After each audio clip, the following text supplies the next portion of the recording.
Hello, friends, and welcome to Perfect Practice Pearls. I'm hosting a new series that we're going to be doing on a consistent basis where we're going to be sharing with you exactly how to navigate your practice, how to impact more lives, and how to do it all while living a better quality of life yourself. We're going to be discussing all kinds of different topics that are fun, that are relevant, that are newsworthy, that you need to be aware of, that is impacting your ability to impact. With me, I have my co-host, Aron. Aron, how are you doing today? I'm doing awesome, Sachin. Excited to start this new series with you, share some headlines and share what's top of mind and help a lot of people out there. Yeah, me too. It's an interesting time to be a practitioner, as we always seem to be saying, right? Because being a healthcare practitioner or a health coach, people are so impacted in terms of their health with everything that's going on in the world. And last time I checked, today here in Canada, gas prices were at $2.15. My mother-in-law yesterday came to my house and she was telling me how astronomically expensive food is. And now we're hearing about this. Um, People are foreshadowing a recession. I think most people would say we're already in it. I was looking at some stock prices. I just got a Peloton bike from a friend of mine, and I'm always curious as to how these companies do. And I saw Peloton stock is down like 80% over the last like 8 months. And all this money is just being kind of wiped off the face of the earth. I'm just curious as to where it's going. I don't know if you have any thoughts on that. What are your thoughts on what's going on? I honestly didn't realize we were in a recession, and I did a little research, and I survived the 2007 to 2008 recession, so I have some experience. I mean, that actually is what spurred me to change my career, get into naturopathic medicine, go to medical school. So I am thankful for the recession, but I know it wasn't an easy time. My brother, I was just FaceTiming him with him yesterday. He's in San Francisco, and I was just curious, how much are gas prices? So we go by gallon here, and it was like almost $7 per gallon. And normal, I don't know what normal is, but normally we pay $3.50, $4. So this is like a 75% increase in gas prices. And Yeah. so while the recession is going on, I'm curious, how this will affect practitioners, because just yesterday you were saying how health, at least, I'd love to know how you see this impacting the functional medicine space, the health and wellness space. Yeah, great question. So I always look at every situation as opportunity, right? So the symbol for chaos and opportunity in the Chinese language are pretty much identical to one another. So when other people see chaos, what I see is opportunity. And one of the things that we've been trying to do over the last few years is make our care more accessible and affordable to as broad a market and audience as we possibly can. And in the functional medicine world, that's not an easy thing because, testing can get really expensive, supplementation can get really expensive. Like things start adding up pretty quickly. And one of the things that we did a couple of years ago was really try to teach people how to become their own best doctor and really use their body as a mechanism for healing and use their environment and food and all the things that they're already doing, but doing them more intentionally and use that as a healing opportunity. So one of the things that we're working on right now is more of a do-it-yourself type of program where it's a little bit more hands-off. So those people that truly can't afford to work with somebody have a course and a community and a product that basically is so simple and so strategic for them to follow, and they're supported by a community instead of being supported by a practitioner, which can significantly lower their costs. So that's, I think, one opportunity for all of us as functional medicine practitioners is how do we make what we have to offer people more accessible, more affordable? During a recession, people don't get healthier unless they're actively doing something about it. They actually get sicker because they have more stress, right? They're probably not eating as healthy as they could be. Certain foods, especially, organic foods and, quote unquote, healthier foods are already pricing people out of the market. Now they're going to be priced even further out of the market. And frankly, let's face it, some people have to choose between, putting gas in their car and food on the table. But this also represents an awesome time to introduce fasting to people, right? Like there's never been a better time to to avoid eating breakfast or eating a smaller dinner, right? Or maybe avoiding eating out and filling your body up with foods that are detrimental to it. So I see an immense opportunity for us, all of us as practitioners, to be of service to people. And I also see an opportunity for practitioners and even entrepreneurs to kind of look at their business a little bit differently. We talked about this yesterday on one of our calls with our community, and that is that the best place for people to put their money right now is in one of two things: either their business or themselves. And if you're somebody who is an employee working somewhere, well, you don't have business to put money into. Putting money into the stock market is probably not a good idea right now. It's so volatile. Bitcoin, it seems to be really volatile these days, or at least pretty flat from what I'm seeing. And of course, the housing market, which is another place where people put their money, that seems to be really uncertain and volatile, or at least trending downwards. So the best place for an entrepreneur to put their money is in their business and into themselves. The best place for an employee to put their money is investing in themselves and developing new skills. You know what? I kind of look at a recession like the fall, right? It's like the leaves are falling off the tree and we can freak out, or we can understand the cyclical nature of, certain things have to die in order to keep the plant alive, and they will be back. So this is a time for us to acquire new skills, to perhaps look at our business through a slightly different lens, perhaps even more strongly consider group programs because they do make our care much more affordable. Perhaps consider combining a course with a community, which does a lot of the heavy lifting for you, and again makes our services much more affordable. And here's the other thing: during a recession, the smart people are investing in their health, and these are generally people who have disposable income. So if we succumb to this idea that it's a recession, so I'm gonna kind of crawl into my hole and come back out when the conditions are perfect, you're just going to go crawl in that hole and die. There's people that have really ridiculous amounts of disposable income, and guess where they're investing their money right now? Into themselves. And so we could be there, coaching them through the process of investing in themselves and into their health.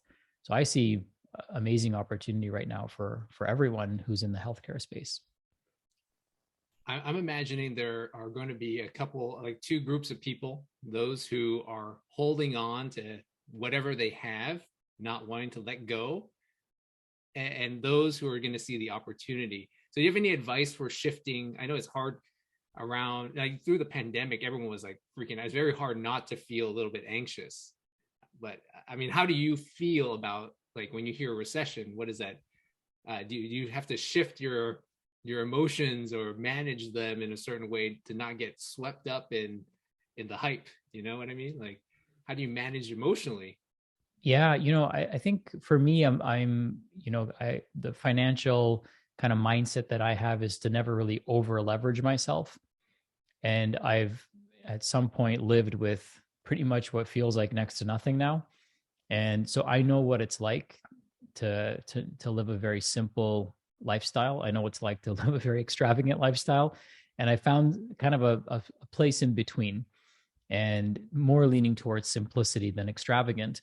And so I'm not over leveraged in any of my investments. I don't have any, loans or anything like that I've taken. So I think a lot of it has to do with how we manage our finances just on a regular basis.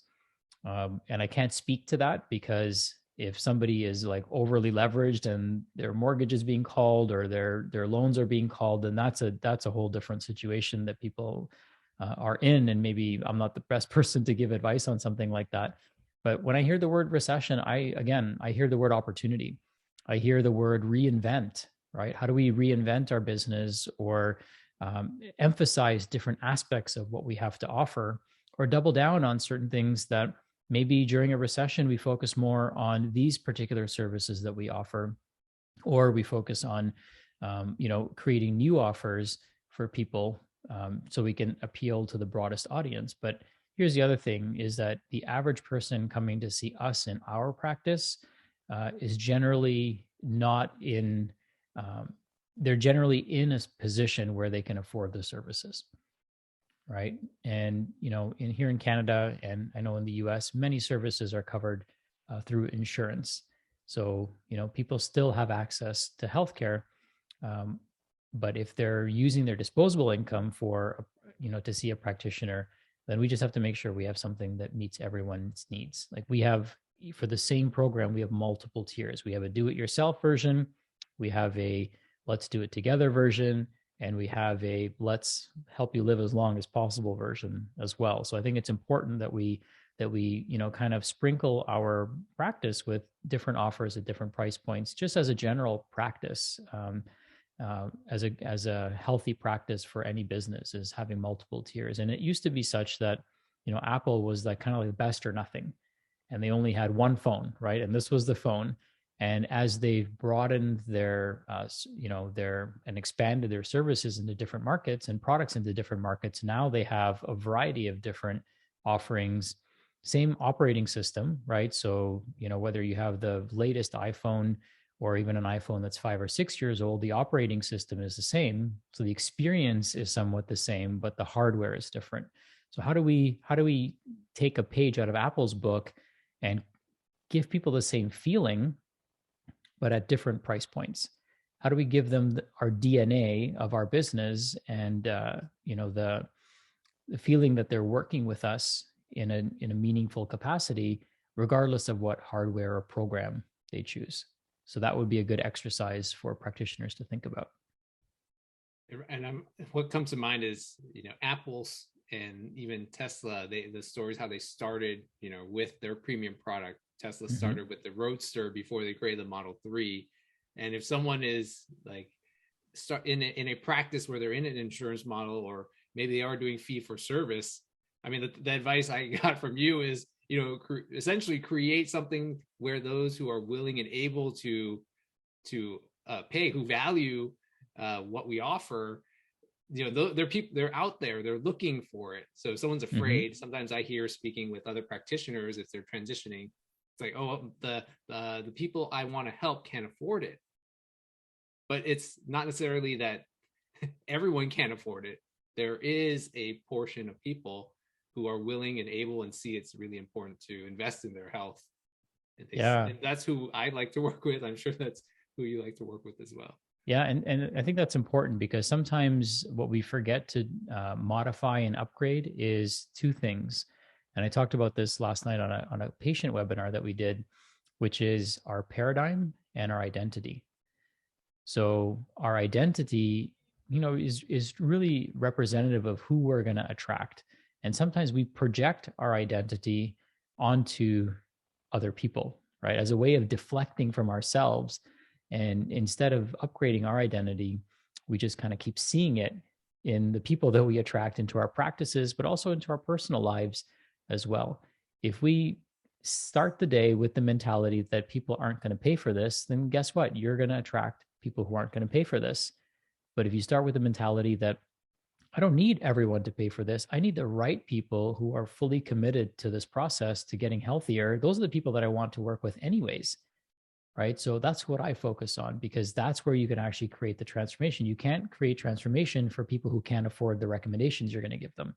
Even if your services were free, if they can't afford to eat healthy, if they can't afford to get an air purifier for their house, if they can't afford to drink clean water, right, then it doesn't matter what you charge them, they can't afford to take action. So we want to really attract and really set an intention, be very intentional about our own identity and the identity of the people that we want to attract, and realize that there are millions upon millions of people who want our help. And an interesting statistic is there are over 1 million millionaires in America. So think about that. About 1% of people are millionaires. So there are over 3 million millionaires in America alone, in the United States alone. What if you just focused on them? How many of them do you think have a functional medicine practitioner? Right? Probably less than 1% of those people. So 99% of millionaires are right now in need of and perhaps searching and can afford the services that any one of us has to offer. Now, here's the other thing. We have to realize, and I've always told people this, is that if you want to, if you ever think you charge too much, go get a quote to landscape your front yard.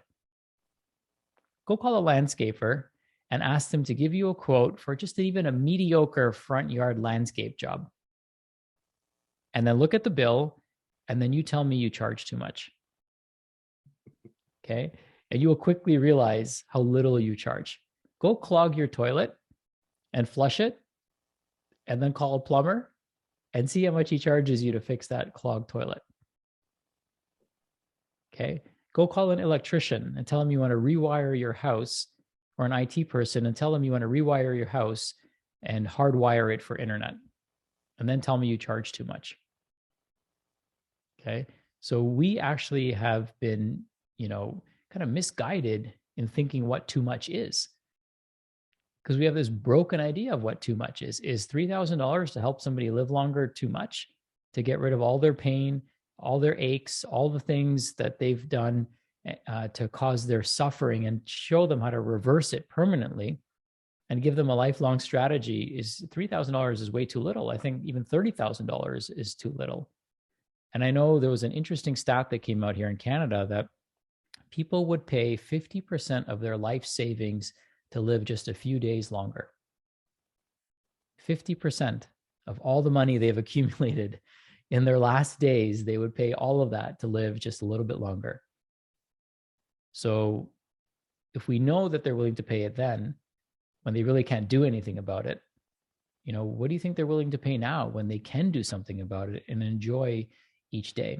Those are the people that I want to attract, right? Because those are the people that are going to take action. Those are the people that are motivated. Those are people that can follow the recommendations. And remember, it's really about psychology. It's not really about finances. We can make it about finances, but we want to attract somebody who has the right psychology for their healing journey to take place. Because there's some people that have lots of money, but they don't listen to anything you tell them, right? They're too busy to be healthy, right? Or they're just too caught up in the things that they think are important. We want people who prioritize their health. So really be really clear on the identity of the person that you want to attract, and realize that there are millions of millionaires out there. So there are plenty of people that have the financial means, whether there's a recession or not, right? Really a recession is a transfer of wealth, right? That money goes somewhere. It doesn't just evaporate into nothingness. It goes somewhere. People are pulling money out of certain stocks and then putting them somewhere else. Right now, people are pulling money out of the stock market and they're sitting on piles of cash. Not all of them, okay? I don't want to be insensitive to people's situations, but the people that are going to likely afford and work with you are sitting on piles of cash they don't know what to do with. Let's remind them that the best place to invest it is in themselves, and let's be there to guide that journey. It's a correction. So when I hear this conversation about recession, it's certain, maybe in general there is a recession, but there's going to be pockets that are actually growing. Mm-hmm. There's certain sectors that will not see a recession. If anything, just like over the pandemic, there are certain sectors that grew. The online e-commerce space, Amazon grew, Tesla probably grew. So there was some, it's like really just a correction. Some of the businesses that aren't built to survive will, fold or go away. Those who are overpaid for their services or who don't really have the skills might not have their jobs because they weren't actually doing something important. Mm-hmm. That's how I'm starting to think about it. Recession is a correction. Yeah, it's a great perspective. And, just realize that no matter where you are, no matter how dark it is at night, it's sunny somewhere else. And no matter how cold it is in winter, it's summer somewhere else. So it's really about where our head is at, where our perspective is at, where our identity is at. And do we see chaos or do we see opportunity? And that's our paradigm, right? That's the lens through which we look at the world. And so I invite all practitioners to look at the world through the lens of opportunity instead of the lens of chaos. Well, I think maybe we can pivot. There's that one area of opportunity that I know you have been working with, is even like kind of the weight loss, metabolic health world. And I just saw a headline from the Mayo Clinic. They did a survey. They polled like 200,000 people they've been working with on weight loss. And they were asking them what's their motivation for losing weight. And 83% of those people said that they want to focus on their health, not just how they look. Mm. So if anyone's wondering, is anyone going to pay for improving their health, there are actually a lot of people now, after the last couple of years, who are focusing on their health, not just, hey, I want a six pack, or I want to, build more muscle, primarily, not as their primary motivation. So have you been seeing that now, like compared to previous years in practice doing functional medicine, and maybe in the last couple of years, you see more people being proactive, versus more pathology focused, problem focused when they seek you out? Yeah, I mean, I think sometimes people just say, I just want to be healthy. I just want to feel good, right? Yeah. And I mean, who doesn't? Who doesn't want to feel vibrant? Who doesn't want to feel healthy and feel good from the moment they wake up to the moment they feel go to bed at night and have a good night's rest and wake up, energized and do it all over again? I think that there's uh, just this amazing opportunity. Again, back to the word opportunity for us to be of service, because as functional medicine practitioners, we can actually help people get healthier. As health coaches, that's our title, right? Is to help people get healthy. Um, there's nothing in our current medical system that makes people healthy. You can't go to your family practitioner and have, let's say, normal labs or even a normal body composition and nothing, quote unquote, wrong with you, and go to them and say, "Hey, I need, can you help me get healthier?" What are they going to offer you? There's no body part that they can cut off, and there's no drug that they can give you, right? And some of them may have specialty training in lifestyle and nutrition and things like that, but that's usually very far and few in between. And in 5 minutes, there's only so much that they can do except lip service to, helping you. Whereas this trend, what it shows me is that there's going to be a growing need and demand for people who can actually help others get healthy. And who better than a health coach or a functional medicine practitioner? And just to give people kind of a good metaphor, think of your doctor like a mechanic shop, right? And a mechanic shop is somebody, when your car is in a wreck, you get into an accident, you bump it, scrape it, scratch it. And guess what? You take it to an auto body repair shop, or if the engine breaks down, due to lack of care or it needs maintenance, you go to a mechanic. Whereas a tuner is the category that we probably fall more into. And a tuner is somewhere you can take a brand new car, you can buy a brand new 911, pull it off the lot, drive it right to the tuner's garage, and add another 200 horsepower to it, right? With a few simple tweaks. So, one of the things that we need to kind of position in our own minds is, are we a mechanic that's fixing people who are broken? Yes, we can do that. Or do we want to position ourselves as a tuner, who's somebody who can take somebody's health to a next level, unlock a potential that person didn't even know they had? So we can do both. Whereas our traditional medical system is designed to be diagnosis centric. And even then, the solutions that they provide is not going to make somebody healthier. It might make them normal or appear normal on the lab tests, right? We can artificially lower someone's cholesterol. We can artificially lower someone's blood pressure, but we're not removing the real cause of those things. So it's fake health, right? It's health that's dependent on an intervention. So you're dependently healthy. Well, now's the time that we can help people get independently healthy by coaching them through a process. So I would say that I'm so happy to hear this news and to see this study being done, because this is the direction that we've kind of been focusing on, right? And many marketers will even tell you you can't sell people health. They don't want health. They want to solve their pain, right? And so we hear that all the time, over and over again. We hear people saying, you got to find a pain point. You got to twist the knife, add salt to the wound. And yeah, there's certain people that we can help that way. But if the majority of people, 83% of people, according to the study, want to be healthy, then we could be missing a huge segment of the population that wants to be healthy but doesn't know where to go. So that's where our messaging needs to be really clear for people. Yeah, it's like, maybe that, I feel like it's such a destructive myth to say, like, I heard those things from marketers and was told that, oh, no one's going to want to be proactive about their health. So then you focus your messaging on the problems, And then you get people who are looking to solve their problems. And it's always this feels like this uphill battle, even to just have them shift their perspective and say, I want to feel good and value health. So it seems like now the tipping point has occurred in the general public awareness that, oh, I need to feel better. There's a lot more awareness on mental health. And we know that mental health is really a manifestation also of like physical health and emotional, spiritual, and doing things to take care of yourself rather than handing you a Prozac or something to try to take the edge off. And so there's so much opportunity to guide people and show them the skills instead of like give them a quick fix. And people, I think, are realizing there really isn't a quick fix. That's like a lie that's being uncovered now. Well, here's the thing. There are quick fixes, but there are not instant fixes.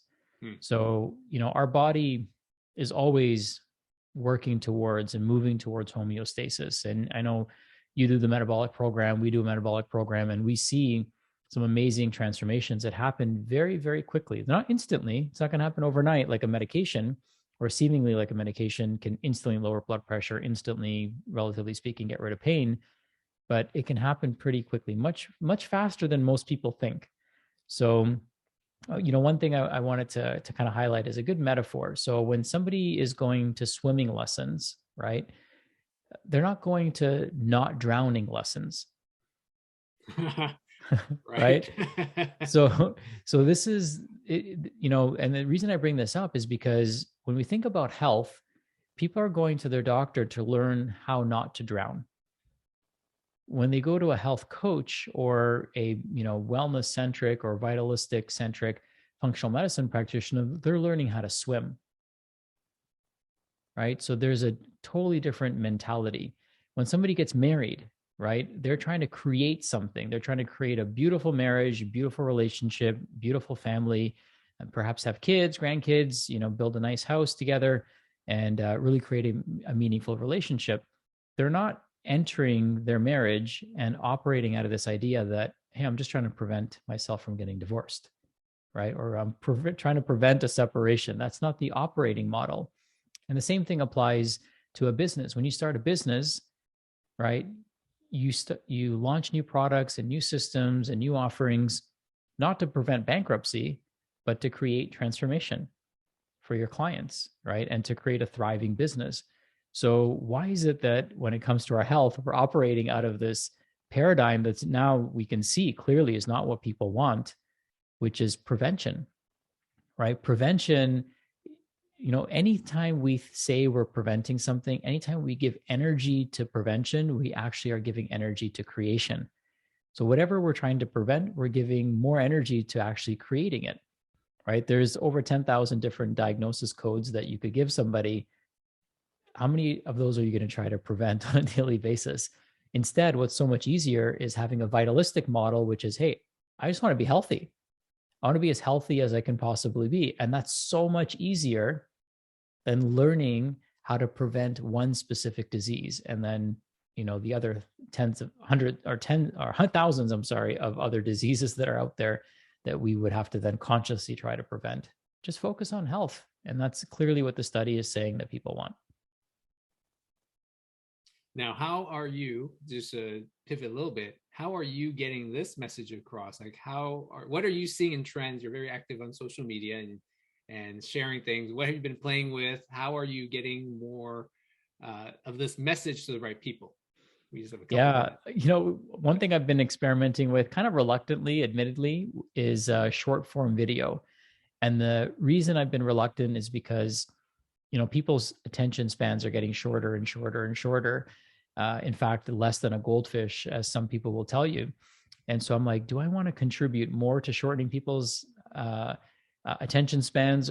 And do I really want to be in short form content? And then I realized I watch short form content. So, I don't have the patience for long form content sometimes. So I decided to start playing and experimenting with reels with the inspiration of Dr. David Bennett from our mentorship and Natalie Morse. And I know a bunch of other people have experimented with it, Chelsea Ward. And I said, let me just try this and see what happens. And it actually started with my son. He said, "Hey, Dad, I'm going to record a few YouTube shorts of some of his artwork." And he started doing that. And like the first short that he did, he got 3,500 views. And I was like, oh my God, like I can't let my 11-year-old kind of outreel me here. And so I did one, and I had Deepa just record a video of me doing some simple nitric oxide boosting exercises out on the grass. And we posted it. And, really quickly, much quicker than I thought, it hit 3,000. And then it was like neck and neck with my son. And then it surpassed my son. And then now it's at like 525,000 views and thousands of shares and, hundreds of comments. And I've, really found it to be quite interesting because my following on my personal page was 5,000 friends and 12,000 followers. And it was kind of stagnant there. And now it's 5,000 friends, hundreds of invites, but the following has grown to like 28,000 people now. So what took me 12 years to do, I was able to do in 12 days and double. And now I'm gonna, keep pushing forward in that regard. So yeah, short form content like a minute or less is really being prioritized by, many of the social media algorithms. And I don't know if this is good for us, for our psychology, for our brains, but it's definitely good to get eyeballs on your content. And I've been packing in, really useful, powerful health tips in there. So I feel like I'm contributing in a positive way to helping people, moving them towards action instead of like some of the crazy things that you see in short form content that's just kind of a distraction. It entertains you, but it's really a distraction from moving you towards, transformation. And so hopefully that positive message takes up a little bit more of someone's brain space instead of the 20th cat video that they've watched that day, or even Right. more something negative, Right. Exactly. Awesome. Well, this was a lot of fun. Any parting words before we close out for the day? Oh, this was great. I'm really looking forward to our conversations. I enjoyed our time together today, and for those of you that tuned in, thanks for joining us. Feel free to comment. Feel free to share. Feel free to be part of the dialogue and conversation. Our goal and objective is to be of value to you, and really not look at the world through gold glasses, right, or rose-colored glasses, but to really paint a picture of what is possible for practitioners and for patients, and to really help people feel their absolute best. So I know, Aron, you want a world where people are healthy, vibrant, and vital, and that's exactly what I want. And for people who are listening, I'm sure that that's what they want as well. And we want to accelerate the creation of that world because we know it exists. It just exists at some point in the future. And if we can accelerate faster towards that future, then I think we all win together. Awesome. Thanks, Achin. Thanks, Aron. Have a great rest of your day. And thank You you too. all for tuning in. Have a great rest of your day.